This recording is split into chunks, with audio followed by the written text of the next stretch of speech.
Account होगा तो यहाँ ये ईमेल आईडी और ये पासवर्ड आपका होगा, कैप्चा डाल के लॉगिन करना।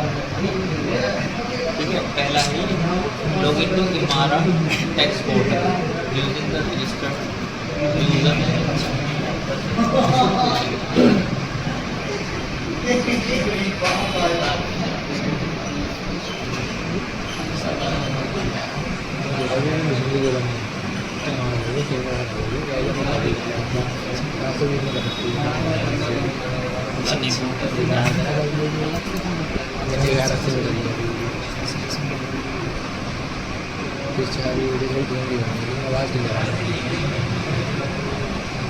ठीक है, देखिए पोर्टल है इस तरह का नहीं, login here user pass user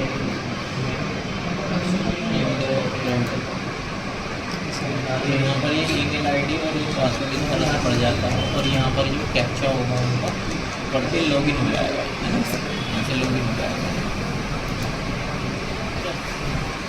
login के बाद में फिर ये डिटेल्स है इसके ऊपर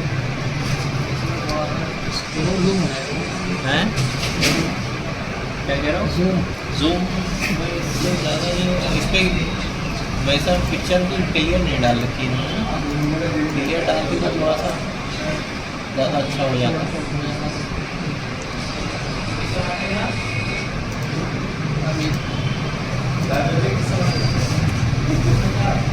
स्क्रीन थोड़ी नहीं होगा,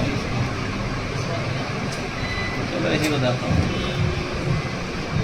ये इसमें वेट में ये आ रही है इसका, देखो यहाँ पर जो है वेट का एक्साइज का वेट क्लियरिंग कंपनी पेमेंट ये सब इसके जो है वो डैशबोर्ड में यहाँ से वेट पर इन्होंने क्लिक किया हुआ है और ये पीरियड है, टैक्स पीरियड है ना, ये टैक्स पीरियड है इसका, मार्च से दिसंबर है, इस तरह से पीरियड ये शो है। और इसमें यहाँ पर ये फाइल का इलेक्शन है और ड्यू डेट शो हो गई।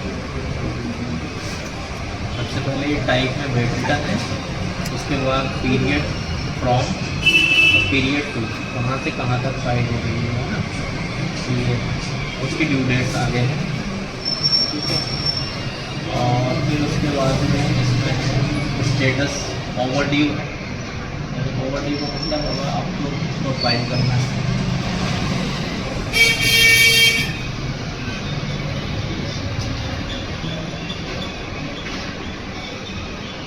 फिर select the checkbox confirming the instruction and guideline, click the start button to proceed with the file. I confirm that I am read out, तो ये एक मैसेज आएगा तो उसके बाद नेक्स्ट करना।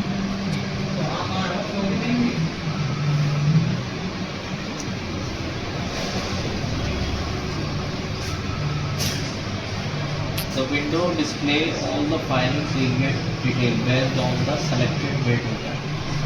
तो यहाँ पे जो है ये आपने जो वेट रिटर्न सेलेक्ट किया होगी वो डिस्प्ले हो जाएगी कि किस पीरियड की आपको रिटर्न फाइल करना है, तो यहाँ पर शो हो जाएगी। उसके बाद नेक्स्ट स्टेप पर चले जाना है आपको, नीचे नेक्स्ट स्टेप पर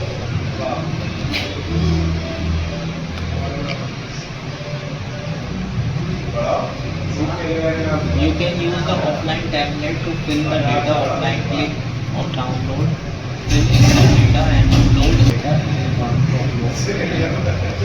तो ये एक्सेल वाली एक टेम्पलेट मिल जाएगी आपको यहाँ पे, उस टेम्पलेट को आप डाउनलोड करके अपने डेटा को फिल कर सकते हो, कितनी सेल है, कितनी पर्चे है, कितना टैक्स, ये फिल करने के बाद फिर उसे अपलोड करना पड़ेगा, उसे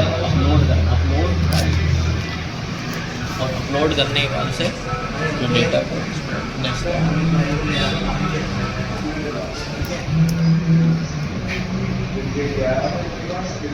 You must enter the paid amount and adjust it in the respective year.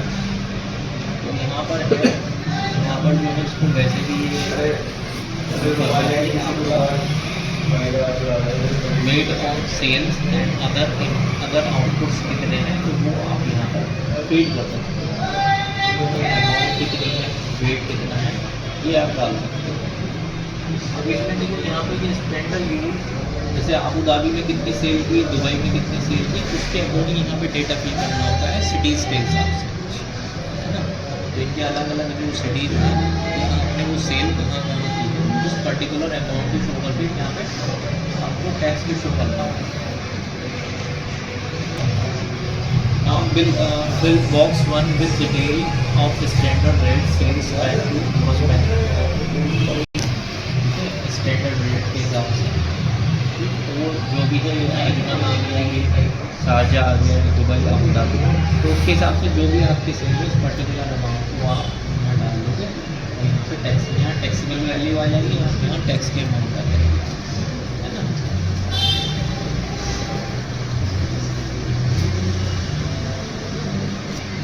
Step add में क्या है, the tax refund given to tourist under the tourist scheme.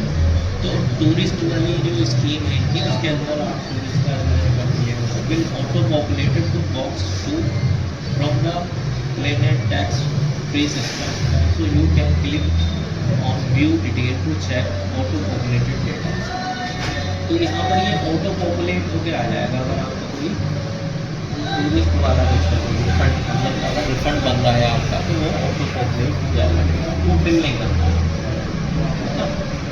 थोड़ा सा सारा बाइक है, tax refund provided to tourist under the tax refund for tourist scheme. तो यहाँ ये ऑटो पॉपुलेट होगा।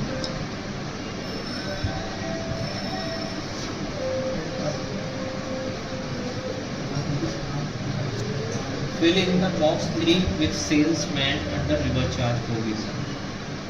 Supply subject to river charge provision। तो यहाँ पर अगर रिवर चार्ज इसी पर लगा हुआ है आपका, तो आपने पेड किया है तो वो आप डिटेल बता दो कितनी टैक्सेबल अमाउंट की और कितनी टैक्स की amount.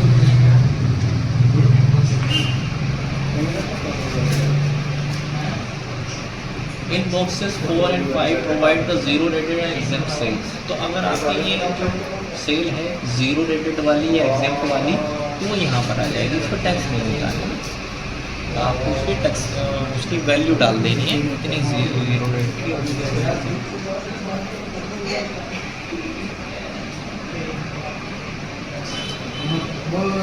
Box 6 will be auto filled with the data received from the customer. You can click on view detail to check the data or the import data is incomplete or incorrect. You can make adjustment using box 7, है ना। तो यहाँ पर वैसे तो auto populate होकर data आ जाता है, अगर कोई मिस्टेक लग रही है आपको कि यहाँ पर कुछ गलत आ गया तो आप उसे करेक्ट कर सकते हो। ऑटो मतलब जैसे ऑटो फिल होकर आता है तो वो आप उसमें एडजस्टमेंट कर सकते हैं, अभी ऑटो फिल होकर तो आएगा ही वो ऊपर की डिटेल के according. Represent the total of box 1, box 7, total sales and tax liability for the return period, है ना। तो बॉक्स 8 में जो है ये भी डेटा अपने आप इसमें कितनी आपकी टैक्स की लाइबिलिटी वगैरह है वो यहाँ पर शो होता है बॉक्स 8 में, मतलब इसके नीचे वाला टोटल करके कुछ लिखा।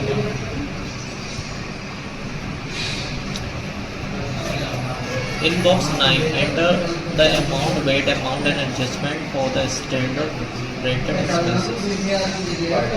तो यहाँ पर क्या है नेक्स्ट जो बॉक्स है उसमें इसमें आपको जो भी आपके एक्सपेंसेस हैं वो आप यहाँ पर शो कर देंगे। स्टैंडर्ड रेटेड एक्सपेंसेस, तो एक्सपेंसेस कितना था आपका, कितनी वैल्यू थी, कितना उस पर टैक्स था वो आप दिखा देंगे। बिजनेस एक्सपेंस है ना। बिजनेस एक्सपेंस का मतलब ये कि जो आपने परचेजिंग की है उसको बिजनेस एक्सपेंस हो जाएगा। परचेज का डेटा भी दिखाना है ना हमें इसमें, है ना। फिर in the reverse charge purchase in box 10, तो फिर इसमें रिवर चार्ज की डिटेल हम डाल देंगे। और नेक्स्ट है इसमें represent the total of box 9 and total return, ये अपने आप डिटेल आ जाएगी इसमें।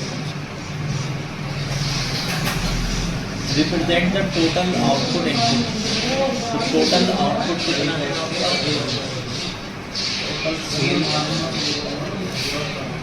इस पर पढ़ लेंगे, आउटपुट एंड इनपुट और कितना नेट ड्यू करके इसमें लास्ट में आने वाला है। बाकी मेरे पास एक रिटर्न है जो मैंने डाउनलोड की थी, कुछ मैटर वगैरह दिखाऊंगा, ठीक है।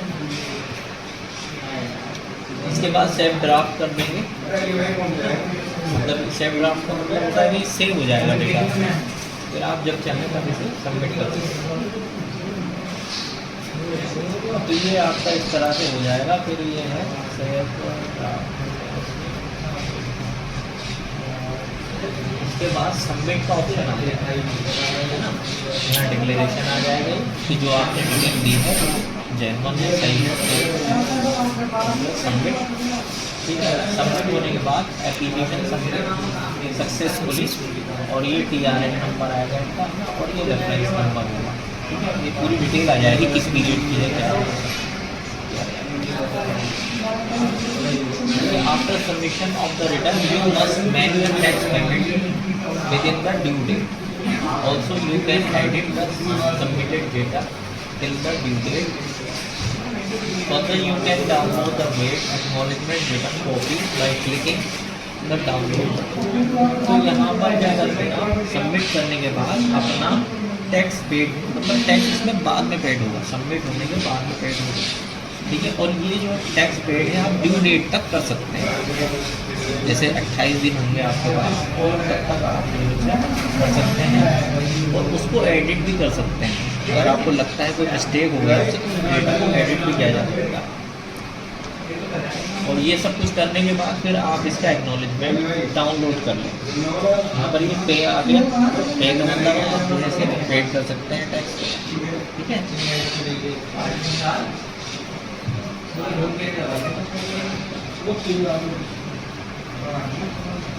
चल मैं तुम्हें दिखा देता हूँ, नंबर को भेजा था किसी को।